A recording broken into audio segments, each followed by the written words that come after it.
আসসালামু আলাইকুম ও রহমতুল্লাহি ওয়া বারাকাতুহু। বিসমিল্লাহির রহমানির রহিম। বন্ধুরা, আপনারা আমার হাতে যে গাছটি দেখছেন, গাছটি দেখে হয়তো অনেকে চিনে ফেলছেন, অনেকে চিনেন নাই। গাছটি আমাদের বাগানে রাস্তার পাশে যেখানে সেখানে জন্মায়।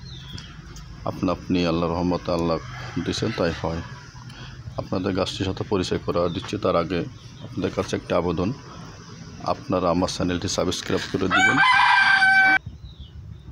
সবাই চ্যানেলটি সাবস্ক্রাইব করে দিবেন, ভিডিওটি বেশি বেশি শেয়ার করে দিবেন। শেয়ার করে দিলে অন্য লোকও পাবে, ভিডিওটি দেখবে, যদি প্রয়োজন হয় উপকৃত হবে। ইনশাল্লাহ আপনি উপকৃত হবেন। কিভাবে? এই গাছটির নাম হচ্ছে সটি গাছ বা হৈল্লা গাছ বা বন হলুদ গাছ বা জংলি হলুদ গাছ, আপনি যে নামে চেনেন। একে জংলি হলুদও বলে। আমি একটু টান দিয়ে উঠে নিয়ে আসছি, আপনাকে গোড়া সহ আমি দেখাই দিচ্ছি। দেখুন গোড়ায় এই যে হলুদের মতন, এগুলো কিন্তু সটি হলুদ নয়, সটি না বুনো হলুদও বলে। তাই দেখুন, এই গাছটি আল্লাহ পাক এত ক্ষমতা এর ভিতরে দিয়েছেন।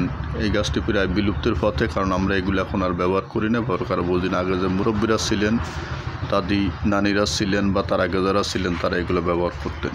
এই হলুদগুলো তুলে এনে সেচা দিয়ে এ থেকে পালো তৈরি করতেন। এই পালো রূপচর্চার জন্য খুবই উপকারী। পেটের সমস্যার জন্য, শরীরের জ্বরের জন্য কঠিন উপকার করে।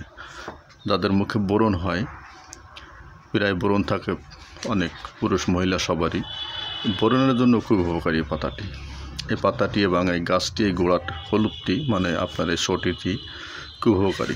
যদি আপনার মুখে বেশি ব্রণ থাকে, আপনি হলুদটি নেবেন, নিয়ে ভালো করে ধুয়ে পেস্ট তৈরি করবেন। পেস্ট তৈরি করে প্রত্যেক দিন রাত্রেবেলায় অথবা দুপুরে গোসলের 2 ঘন্টা বা 1 ঘন্টা আগে মুখে ভালো করে মাখবেন।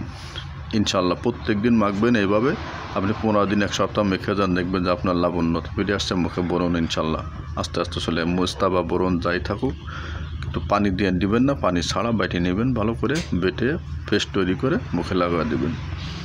আর যাদের জ্বর ভাব, তারাও রস করে এই রসটা খাবেন। 4 চামচের 1/2 চামচ করে খাবেন, সকালে এবং বিকাল 2 বেলা করে খাবেন। শরীরে ঠান্ডার জন্য পালো তৈরি করে খাবেন। যাদের শরীর অতিরিক্ত গরম, তারা পালো তৈরি করে তারপরে অথবা বাজারের থেকে কিনে এনে খাবেন। খাইলে ইনশাল্লাহ উপকার পাবেন। কঠিন উপকারী জিনিস কোনো অপকারের ভিতরে নাই, আল্লাহ পাক দিয়েছেন। আপনি গাছ চিনে তারপরে খাবেন। গাছ পাইলেন খাইলেন তা না, গাছ যদি না চিনেন, লোক পারাপথে চিনে নেবেন। যদি না চিনেন, আমাকে কমেন্টে জানাবেন, আমি আপনাকে চিনিয়ে দেবো, ভালো করে চিনিয়ে দেবো। এর থেকে ভালো করে ভিডিও দিয়ে দেবো, ভিডিওর মাধ্যমে চিনে নেবেন। তো বেশি কথা আর বলতে চাই না। গাছটির নাম হচ্ছে হলুদ গাছ, বুনো হলুদ গাছ, সটি গাছ, হৈল্লা গাছ, আপনি যেটা আবার হুড়হুড়ি গাছও বলে, আপনি যে নামে চিনেন। তাই ব্যবহার আগে ভালো করে গাছটি চিনবেন, চিনে ব্যবহার করবেন। না চিনলে কেউ ব্যবহার করবেন না। গাছটির নাম সটি গাছ, সটি গাছ নয়, সটি গাছ। সবাই চিনুন, ব্যবহার করুন এবং ভিডিওটি বেশি বেশি শেয়ার করুন।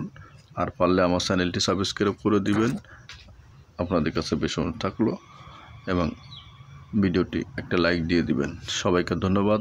আসসালামু আলাইকুম ও রহমতুল্লাহি ওয়া বারাকাতুহু। কোনো কথায় ভুল হইলে মার্জনা করবেন, ক্ষমা করবেন। সবাইকে ধন্যবাদ। আসসালামু আলাইকুম ও রহমতুল্লাহি ওয়া বারাকাতুহু।